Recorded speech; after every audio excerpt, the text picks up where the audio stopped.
السلام علیکم ورحمۃ اللہ وبرکاتہ۔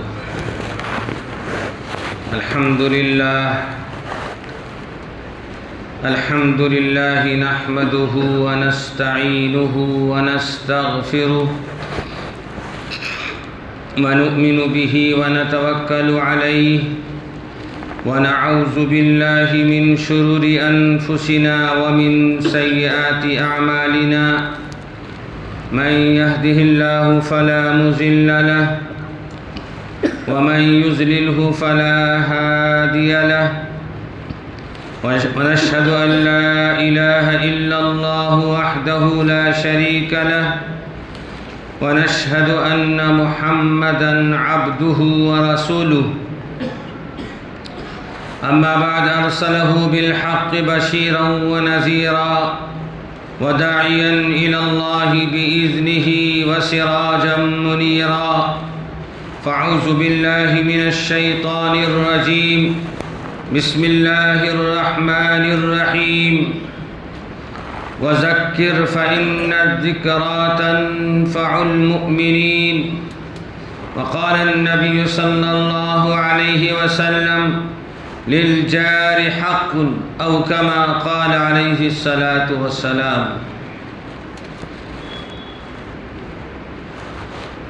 برادران اسلام، بزرگان محترم، امت کے غیور نوجوانوں، تمام تر حمد و ثنا اور خوبیاں اس خالق و مالک کے لیے جس نے ہمیں اور آپ کو ایمان کی عظیم ترین نعمت عطا فرمائی،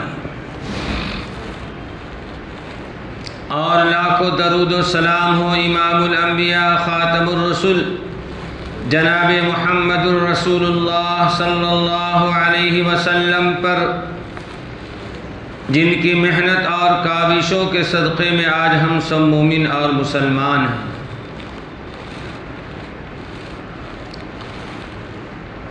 اللہ رب العزت نے قرآن مجید کو پوری انسانیت کی ہدایت اور نصیحت کے لیے نازل فرمایا۔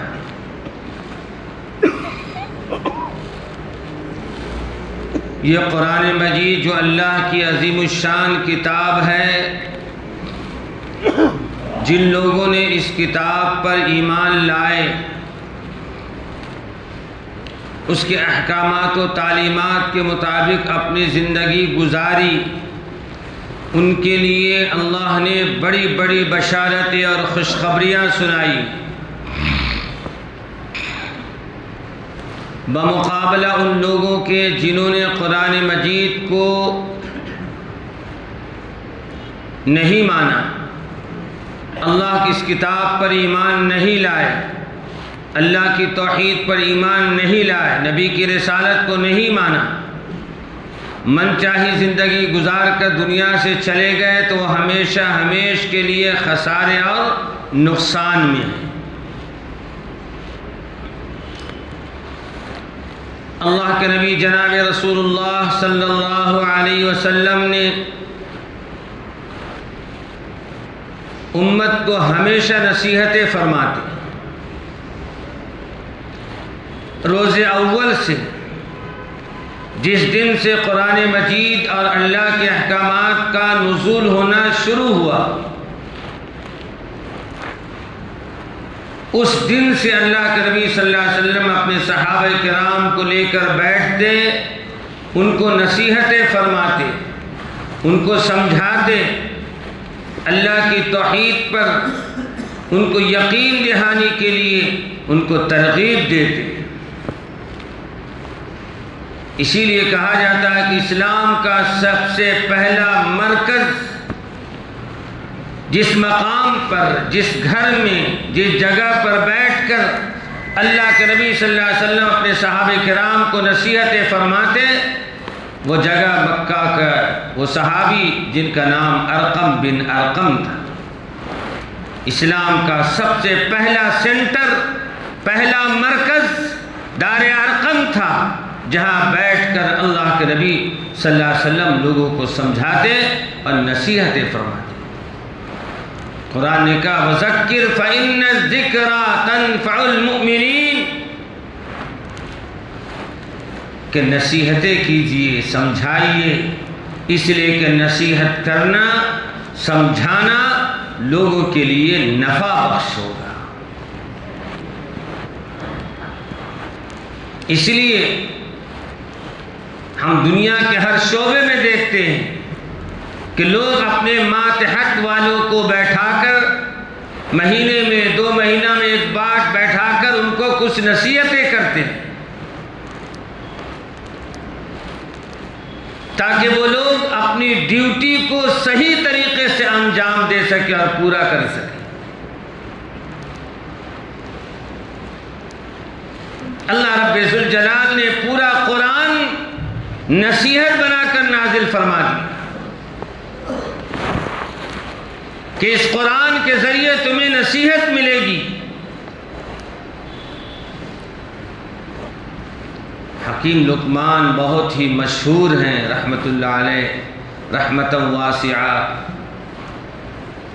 بے شمار نصیحتیں انہوں نے اپنے بیٹوں کو کی ہیں، لیکن اخیر وقت میں چند نصیحتیں خاص کی ہیں۔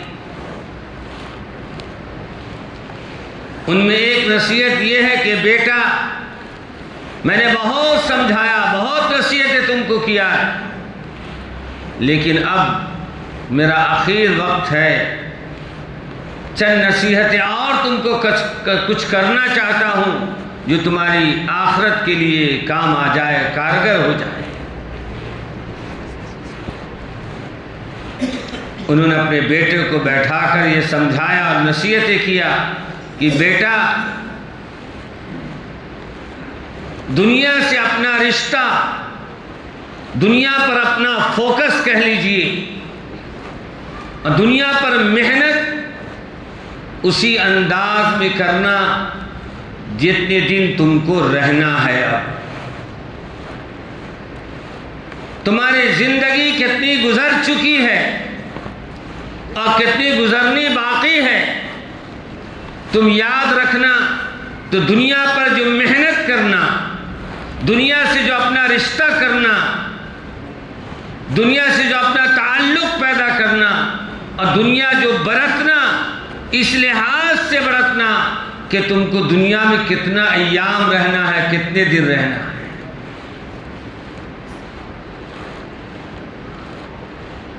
مجمع میں سے اگر کسی سے پوچھا جائے کہ آپ کی عمر کتنی ہو گئی، 100 آدمی کا مجمع ہے، تو کوئی اس میں کہے گا 25 سال، کوئی کہے گا 30 سال، کوئی کہے گا 60 سال، الگ الگ جس کی جتنی عمر ہوگی بتائے گا۔ مجمع ایک ہی ہے، سوال ایک ہی ہے، آپ کی عمر کیا ہے، آپ کی عمر کیا ہے، آپ کی عمر کیا ہے، یا کتنی عمر آپ کی گزر چکی ہے، تو بتائیں گے میری عمر اتنی ہے یا اتنی گزر چکی ہے۔ سب کا ایک ہی جواب ہوگا، الگ الگ جواب ہوگا، میری 40 ہے، 50 ہے، 60 ہے، 100 ہے۔ اور دوسرا سوال آپ کیجئے کہ اب بچی ہوئی زندگی کتنی ہے، تو سب کا جواب ایک ہوگا۔ بچی ہوئی زندگی کتنی باقی ہے ہماری زندگی، تو سب کا جواب ایک ہوگا، وہ جواب ہوگا مجھے معلوم نہیں۔ کیا جواب ہوگا؟ مجھے معلوم نہیں۔ بھائی موت کا کسی کو پتہ ہے؟ لا یستأخرون ساعة ولا یستقدمون، کہ 1 ساعت کے لیے موت نہ آگے آئے گی نہ پیچھے آئے۔ لا یستأخرون ساعة ولا یستقدمون، 1 منٹ 1 لحظے کی خبر ہی نہیں ہے، تو جواب تو صحیح ہے، مجھے معلوم نہیں ہے۔ تو آپ بتائیں، دنیا فانی ہے۔ حکیم لقمان اپنے بیٹے کو نصیحت کر رہے ہیں، دنیا پہ اتنا ہی محنت کرنا جتنا دنیا میں رہنا ہے۔ جو تمہاری زندگی گزر گئی، اب تم اس وقت کے لیے محنت کرنا اور تیاری کرنا جو آخرت میں کام آنے والی ہے۔ دنیا پر اتنی محنت کیے جا رہے ہیں، سائٹ پہ سائٹ، مکان پہ مکان، دکان پہ دکان، سواری پہ سواری، اتنا دنیا برتتے جا رہے ہیں اس دنیا کے لیے جو دنیا فانی ہے، ختم ہونے والی ہے۔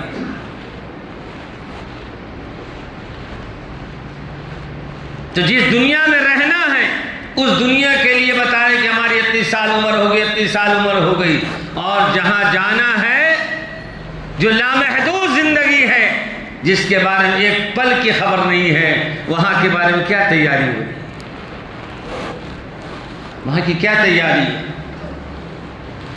حکیم لقمان اپنے بیٹے کو کہتے، بیٹا یہ تمہارے لیے نصیحت ہے کہ ایک آن کی ایک پل کی خبر نہیں ہے، لہذا تمہیں ہمیشہ اور ہر وقت تیار رہنا ہے اپنے اعمال کے اعتبار سے،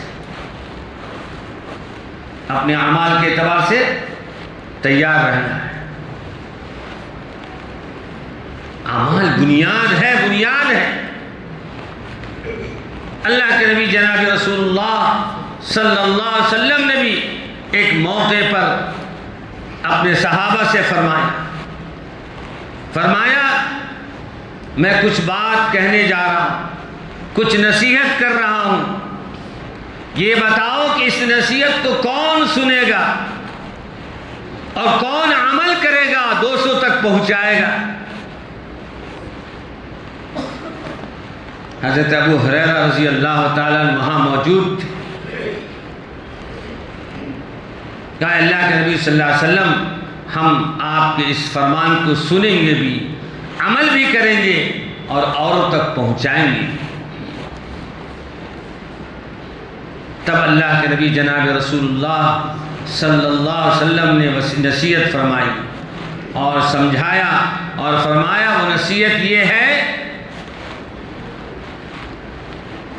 کہ تم اللہ کے دین پر ثابت قدم رہنا۔ کیا فرمایا؟ بہت ساری نصیحتیں آپ نے فرمائی، ان میں ایک نصیحت آپ نے یہ بھی فرمائی کہ اللہ کے دین پر ثابت قدم رہنا، اللہ نے جو دین اور اسلام دیا ہے اس پر ثابت قدم رہنا، تبھی تم نجات پاؤ گے، کامیاب۔ اللہ کے نبی جناب رسول اللہ صلی اللہ علیہ وسلم فرمایا اتقوا للمحارم۔ حضرت ابو ہریرہ رضی اللہ تعالیٰ سے مخاطب ہیں اور فرمایا تم ڈرو حرام چیزوں سے، حرام چیزوں سے تم ڈرو۔ اسی لیے اللہ کے نبی صلی اللہ علیہ وسلم آگے ارشاد فرماتے ہیں کہ اگر تم حرام چیزوں سے بچو گے اور حرام چیزوں سے ڈرتے رہو گے کہ اگر حرام میں مبتلا ہو گیا تو اللہ کیا بہت بڑی پکڑ ہونے والی ہے، تو اللہ کے نبی فرما رہے ہیں وہ سب سے بڑا متقی اور سب سے بڑا عبادت گزار انسان۔ ہمارا خیال کیا ہے، ہماری سوچ کیا ہے؟ بہت بڑا متقی اور پرہیزگار انسان، عبادت گزار وہ ہے جو تہجد پڑھنے والا ہے، اشراق پڑھنے والا ہے، تلاوت کرنے والا ہے، نماز پڑھنے والا ہے۔ یقیناً عبادت کرنے والا اللہ کا چہیتا ہی ہوتا ہے، اللہ کا مقرب ہی ہوتا ہے، اسی کو اللہ توفیق بھی عطا فرماتے ہیں۔ لیکن صرف اسی پر انحصار کر کے نہیں رہنا۔ اللہ کے نبی جناب رسول اللہ صلی اللہ علیہ وسلم نے فرمایا اتقوا للمحارم، کہ حرام چیزوں سے بچتے رہو، تم سب سے بڑے متقی اور سب سے بڑے عبادت گزار بن جاؤ۔ حرام چیزوں سے بچنا۔ کیا ہے حرام چیزیں؟ مردار جانور، ایک مرغی ہے یا ایک بکرا ہے، مر گیا، خود مر گیا، اب مسلمانوں کے لیے وہ حرام ہے کھانا۔ حرمت علیکم المیتۃ والدم، میتہ مردار چیزوں کا چیز کھانا ایمان والوں کے لیے اللہ کے قرآن پاک میں فرمایا گیا کہ وہ حرام ہے۔ اسی طرح شراب کا پینا حرام ہے، خون ہے اس کا پینا حرام ہے، گندے جانور کا گوشت کھانا حرام ہے۔ ہمارے دل و دماغ میں، ہماری سوچ میں، ہماری فکروں میں یہی زندگی میں گردش کرتا ہے، یہ چیزیں حرام ہیں۔ آپ ایک چیز بتائیے، ہم گوشت کی دکان پر پہنچتے ہیں اور گوشت خرید رہے ہیں، اب جو گوشت کے لیے ہم پیسہ پاکٹ سے نکال رہے ہیں وہ پیسہ اگر سود کا ہے یا رشوت کا ہے اور اس پیسے سے آپ خرید رہے حلال گوشت تو حلال ہے، بسم اللہ اللہ ہو کر کے ذبح کیا گیا تو حلال ہے، ہم خرید رہے حلال چیز لیکن پیسہ اس میں حرام لگا رہے، رشوت کا لگا رہے، سود کا لگا رہے، تو آپ بتائیں وہ گوشت کا لقمہ اندر پیٹ میں جائے گا تو حرام لقمہ گیا یا حلال گیا؟ حرام گیا۔ اللہ کے نبی جناب رسول اللہ صلی اللہ علیہ وسلم فرما رہے ہیں کہ حرام چیزوں سے بچو، حرام چیزوں سے بچو، اتقوا للمحارم، ایسی چیزوں سے بچو جو تمہارے لیے حرام ہے۔ رشوت دے کر کمایا ہوا مال حرام ہے، سود کا کمایا ہوا مال ہمارے لیے حرام ہے، کسی غیر محرم پر نگاہ ڈالنا حرام ہے، کسی کو دھوکہ دینا حرام ہے۔ ہم نے بس زندگی کو اسی چیزوں پر سمجھ لیا کہ یہی حرام ہے۔ زندگی کے ہر شعبے میں اپنے آپ کو حرام چیزوں سے بچانا پڑے گا۔ اللہ کے نبی صلی اللہ علیہ وسلم کی یہ بشارتیں ہمارے لیے اس وقت ہوں گی کہ ہم سب سے بڑے عبادت گزار، عابد اور متقی پرہیزگار بن سکتے ہیں، اس شرط کے ساتھ کہ ہماری زندگی میں حرام کاریوں سے اپنے آپ کو بچانا ہے۔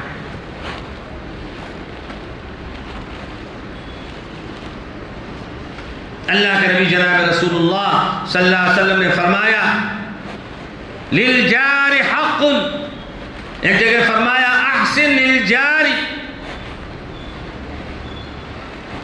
فرمایا کہ اپنے پڑوسیوں کے ساتھ احسان کا معاملہ کرو، اپنے پڑوسیوں کے ساتھ ان کی خوشی اور غم میں دیکھ ریکھ کیا کرو۔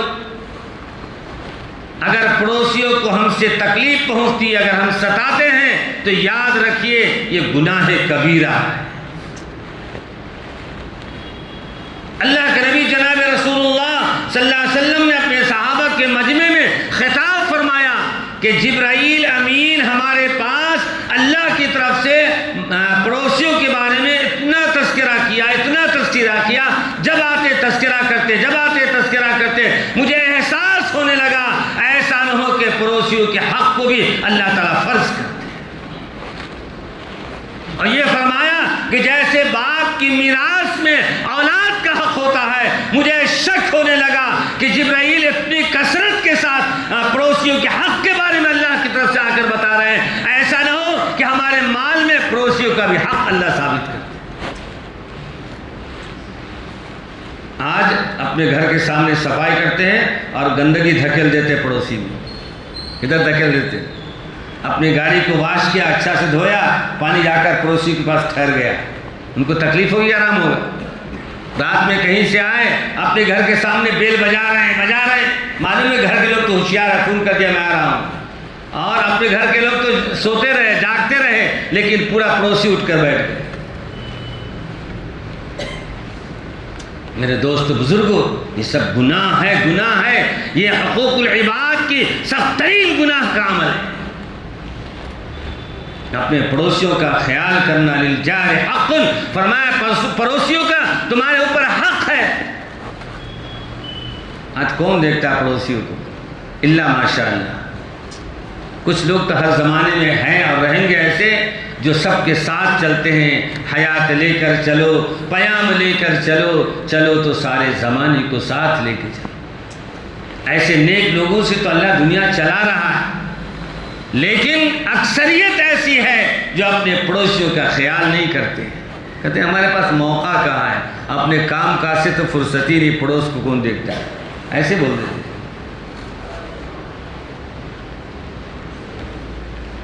ہم دنیا میں کس لیے آئے؟ ہمیں سوچنا چاہیے، ہمارا دنیا میں ہمارا انسان جو ہے انس سے، ہمارے اندر ہمدردی ہونا چاہیے، انسیت ہونا چاہیے، لگاؤ ہونا چاہیے، رغبت ہونا چاہیے، دل میں درد ہونا چاہیے۔ اس درد کے ساتھ اور اس اخوت کے ساتھ، اس بھائی چارگی کے ساتھ اگر ہم زندگی گزارے میں تو ہماری انسانیت سمجھے کہ ہم باقی ہیں۔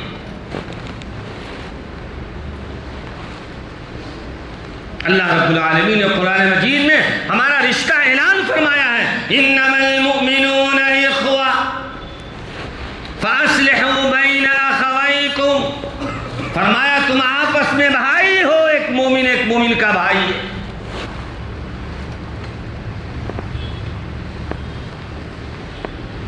اللہ کے نبی جناب رسول اللہ صلی اللہ علیہ وسلم نے بھی ارشاد فرمایا، المسلم اخو المسلم، ایک مسلمان کا بھائی ہے۔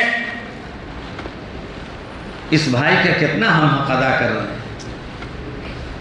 ذرا غور کرنا ہے، سمجھنا ہے اس بات۔ میرے دوست بزرگوں، اللہ کے نبی جناب رسول اللہ صلی اللہ علیہ وسلم نے فرمایا کہ دیکھو، اپنے لیے اس چیز کو پسند کرنا، جس چیز کو تم اپنے لیے پسند کرتے ہو وہی چیز اپنے بھائیوں کے لیے پسند کرو، وہی چیز اپنے بھائیوں کے لیے پسند کرو۔ لن تنالوا البر حتى تنفقوا مما تحبون، اس چیز کو پسند کرو جو تم اپنی ذات کے لیے پسند کرتے ہو، اپنے بھائیوں کے لیے پسند کرو۔ قرآن مجید کی ایک آیت پر، نبی کی ایک حدیث پر اگر انسان غور کر لے اور اس پر عمل کرے، خدا کی قسم دنیا میں اس کے لیے جنت کی بشارت۔ اگر یہ فیصلہ کر کے اٹھے کہ قرآن نے کہہ دیا جو اپنے لیے پسند کرنا ہے، اپنے بھائیوں کے لیے پسند کرنا ہے، کبھی زندگی میں کسی کو تکلیف نہیں پہنچے، کبھی زندگی میں کسی کے سامنے جھوٹ نہیں بولے گا، کسی کو دھوکہ نہیں دے گا۔ کیوں؟ اس لیے کہ وہ اپنے آپ کو، وہ جانتا ہے اس بات کو کہ ہم جب دھوکہ دیں گے تو میرا کام بنے گا، یہ یقین پیدا ہو گیا۔ حالانکہ کام بنانے والی ذات اللہ کی ہے۔ جب کام ہو جاتا ہے تو انسان کا عقیدہ مضبوط ہو جاتا ہے۔ کیا ہو جاتا ہے؟ مضبوط ہو جاتا ہے، اللہ سے ذرا کٹ جاتا ہے اور اسباب سے ہو جاتا ہے۔ یہ چیزیں ہم نے کیا، ہم نے یہ منت مانا تھا، یہ کام ہو گیا تو ہم نے اب وہ منت اتفاق سے وہ کام اسی وقت ہونا تھا، وہ تو اللہ کو معلوم ہے کون سا کام کس وقت ہونا ہے، کون سا کام کتنے سال کے بعد ہونا ہے، اولاد کتنے سال کے بعد ہونا ہے۔ منت مان لیا کہ فلاں ٹائم سے یا فلاں وقت پہ اولاد ہو گئی تو ہم یہ کام پورا کریں گے، اتفاق سے اللہ نے مقدر میں لکھا تھا کہ تم کو اولاد 5 سال کے بعد ہوگی، 5 سال کے بعد اولاد ہو گئی، اب سوچا میں نے یہ منت مانا اس لیے میرا کام ہو گیا۔ اللہ سے رشتے کمزور پڑ جاتے ہیں اور اسباب سے رشتے مضبوط ہو جاتے ہیں۔ یہ ہماری گمراہی اور ہماری نجات کے لیے کافی نہیں ہے، بلکہ ہماری نجات کے لیے کافی یہ ہے، یہ عقیدہ رکھنا والقدر خیرہ وشرہ من اللہ تعالی والبعث بعد الموت۔ ہماری زندگی میں خیر بھی آیا تو اللہ کی طرف سے، شر بھی آیا تو اللہ کی طرف سے۔ اس عقیدے کے ساتھ، اس ایمان کے ساتھ جینا۔ اللہ کے نبی جناب رسول اللہ صلی اللہ علیہ وسلم فرمایا جو اپنے لیے پسند کرو اپنے بھائیوں کے لیے پسند کرو۔ اللہ کے نبی جناب رسول اللہ صلی اللہ علیہ وسلم نے ایک موقع پر حضرات صحابہ کرام رضوان اللہ اجمعین سے نصیحت فرما رہے۔ کیا فرما رہے؟ نصیحت فرما رہے، اور فرما رہے کہ میری اس نصیحت کو خود کون عمل کرے گا اور دوستوں تک پہنچائے گا۔ ان نصیحتوں میں اللہ کے نبی جناب رسول اللہ صلی اللہ علیہ وسلم نے ایک تو یہ فرمایا کہ دین پر ثابت قدم رہنا۔ کیا فرمایا؟ دین پر ثابت قدم رہنا، جمے رہنا۔ کیا مطلب ہوا اس کا؟ اس کی تفسیر محدثین لکھتے ہیں کہ اس کا مطلب یہ ہے کہ زندگی میں حالات آئیں گے، زندگی میں حالات آئیں گے، کبھی پیسے کی لالچ دی جائے گی۔ کیا ہوا؟ پیسے کی لالچ دی جائے گی اور میرا یہ کام ہو جائے گا، آپ کو اتنا پیسہ دیتے ہیں، ایک گواہی جا کر کورٹ میں دے دو، ایک جھوٹی گواہی کورٹ میں جا کر دے دو۔ مستقل ٹیم ہے جھوٹی گواہی دینے والوں جو جا کر وہاں گواہی دیتے ہیں، اور ان کا گویا کہ یوں کہہ لیجیے کہ ان کا پیشہ ہے پیسہ لینا، جھوٹی گواہی دینا۔ تو دین پر ثابت قدم رہنے کا مطلب یہ ہے، دین پر جمے رہنے کا مطلب یہ ہے کہ زندگی میں حالات ہمارے ساتھ آئیں گے۔ کیا حالات آئیں گے؟ اللہ نے فرمایا وَنَقْسٍ مِّنَ الْأَمْوَالِ، مال کم کر دیں گے، دولت کم کر دیں گے، غربت دے دیں گے، بیماری دے دیں گے، تجارت چلی جائے گی، کاروبار چلی جائے گا، حالات میں گرفتار ہوگا۔ اب ہمارے ساتھ حالات آ گئے، ہم پریشانی کے عالم میں، کرے تو کیا کرے؟ اسی درمیان کسی نے آ کر کہا بھائی میں بہت پریشان ہوں، ذرا ہماری ایک سفارش کرنا ہے، گواہی دینا ہے، چلو جو کچھ ہوگا ہم آپ کو دیں گے۔ بس پیسہ لے لیا، جھوٹی جا کر شہادت دے دیا، سوچا کہ ایسے ہی پریشان ہیں، کچھ تو کم سے کم مال آ جائے۔ یہ امتحان ہے ہمارا، آزمائش۔ اللہ کے نے فرمایا ثابت قدم رہنا، حالات کچھ بھی آ جائے، مومن کی زبان کاٹ لی جائے لیکن جھوٹی شہادت نہیں دینا، یہ مومن کی پہچان۔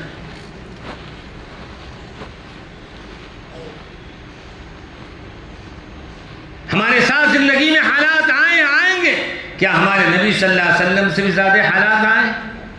اللہ کے نبی جناب رسول اللہ صلی اللہ علیہ وسلم نے فرمایا کہ ایسے ایسے حالات آئے ہیں کہ انسان کے رونگٹے کھڑے ہو جاتے ہیں۔ 3 سال تک شعب ابی طالب میں اللہ کے نبی صلی اللہ علیہ وسلم کا بائیکاٹ کیا گیا، خاندان کا بائیکاٹ کیا، کھانے پینے کا بائیکاٹ کیا گیا، تجارت کاروبار سے بائیکاٹ کیا گیا، شادی بیاہ سے بائیکاٹ کیا گیا، سلام و کلام سے بائیکاٹ کیا گیا۔ کوئی جماعت آتی، کوئی قافلہ آتا اور چاہتا ہے کہ ان لوگوں کی مدد کرے، اس سے بھی بائیکاٹ کیا۔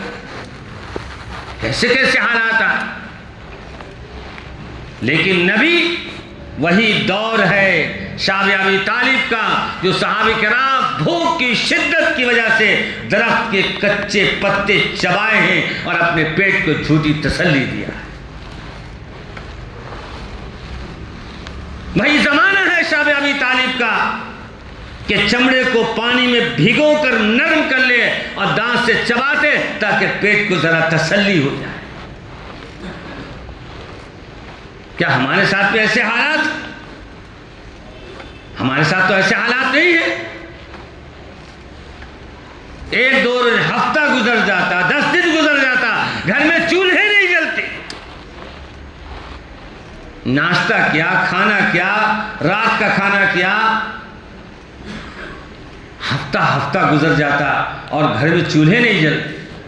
کیسی آزمائش تھی، کیسے حالات تھے ان کے ساتھ؟ کیا ان کا ایمان ڈاماڈول ہو گیا؟ بڑے بڑے حالات آئے۔ بس ایک بات پر بات ختم کرتا ہوں۔ اللہ کے نبی جناب رسول اللہ صلی اللہ علیہ وسلم مکہ المکرمہ میں ہیں، بڑے بڑے حالات آئے اور حالات آنے کے بعد ان تمام کا مقابلہ کیا۔ ایک صحابی رسول اب یاد آئے، وہ صحابی رسول اپنے آپ کو ایک جنگ میں شریک نہیں ہو پائے تھے، تو اللہ کے نبی صلی اللہ علیہ وسلم فرمایا دیکھو اللہ کی طرف سے تمہارے لیے جو فیصلہ آئے گا اس کے بعد ہی فیصلہ ہو۔ 2 ٹوک اعلان فرما دیا، کوئی سلام نہیں کر رہا، بات نہیں کر رہا ہے۔ بڑے بڑے حالات آ گئے لیکن جمے ہوئے استقامت کے ساتھ روم کے بادشاہ نے خط لکھا، میں نے سنا ہے کہ تو بڑے خاندان کا رہنے والا تھا، عزت کے گھرانے والا تھا، تیرے ساتھ ایسا معاملہ ہوا ہے کہ سارے نبی نے تمہارا بائیکاٹ کر دیا ہے، تم کو کوئی سلام نہیں کر رہا ہے، تمہارے ساتھ ایسے حالات ہوئے ہیں، تم ہمارے پاس آ جاؤ، ہم تم کو عہدہ بھی دیں گے، مال بھی دیں گے، عزت بھی دیں گے، ساری چیزوں سے نوازیں گے، تم ہمارے پاس آ جاؤ۔ وہ صحابی رسول نے خط پڑھا اور خط پڑھنے کے بعد آسمان کی طرف دیکھا اور کہا اے اللہ یہ سب سے بڑے امتحان میں ہم ڈالے ہوئے ہیں اور اس سے بڑا بھی تو امتحان میں لا لے رہا۔ اپنے نفس کو مخاطب ہو کر کہا یہ میرا اس سے بڑا امتحان ہے، نبی نے بائیکاٹ کر دیا ہے لیکن اس سے بڑا امتحان یہ ہے اگر اس وقت ہمارا قدم پھسل جاتا ہے تو ہم آخرت کو ہاتھ سے دھو لیں گے۔ اگر اس امتحان میں ہم ناکام ہو جاتے ہیں تو ہماری آخرت برباد ہو جائے گی۔ آپ نے اس خط کو لیا اور تندور میں آگ میں جلا دیا اور کہا نہیں، جو اللہ کا فیصلہ ہوگا ہم اسی پر ثابت قدم رہیں گے، اور ثابت قدم رہے، جمے رہے۔ اللہ کی طرف سے قرآن نازل ہوا، نبی نے بشارت دیا، اللہ نے تمہاری توبہ کو قبول کر لیا۔ تو کہنے کا حاصل یہ ہے، زندگی میں حالات آئے ہیں اور آتے رہیں گے، ایمان والوں کی پہچان یہ ہے اس وقت قدم کو ثابت قدم رہنا۔ کوئی رشوت کی لالچ دے گا، کوئی سود کی لالچ دے گا، کوئی جھوٹی قسم کھانے کے لیے کہے گا، خبردار خبردار، اس وقت یہ سوچ کر کہ اگر ہمارا قدم پھسل گیا تو پھر حضرت صحابہ کرام کی زندگی میں ایسے حالات نہیں ملتے ہیں، نبی کی زندگی میں ایسے حالات نہیں ملتے ہیں، ہم اللہ کے نبی کی امتی ہیں، ہم بھی ایسا کام ہرگز نہیں کریں۔ اگر اس ایمان کے ساتھ، اس عقیدے کے ساتھ، اس بات اور استقامت کے ساتھ اگر ہم ثابت قدم رہیں گے تو انشاءاللہ ثم انشاءاللہ ہمیشہ ہم کامیاب ہوں۔ اور اس کا خاص اندازہ اس وقت ہوتا ہے جب الیکشن کے سما بنتی ہے، لوگ بکتے ہیں اس وقت پیسوں میں۔ ایمان والا بھی بکا ہے، ایمان والوں کی زبان کٹ جائے، خدا کی قسم ایمان والا نہیں بک سکتا ہے۔ اللہ سے دعا اللہ تعالیٰ ہر مومن کو ایمانیات پر استقامت کے ساتھ مرتے دم تک زندگی گزارنے کی توفیق نصیب فرمائے۔ وآخر دعوانا ان الحمد للہ رب العالمین۔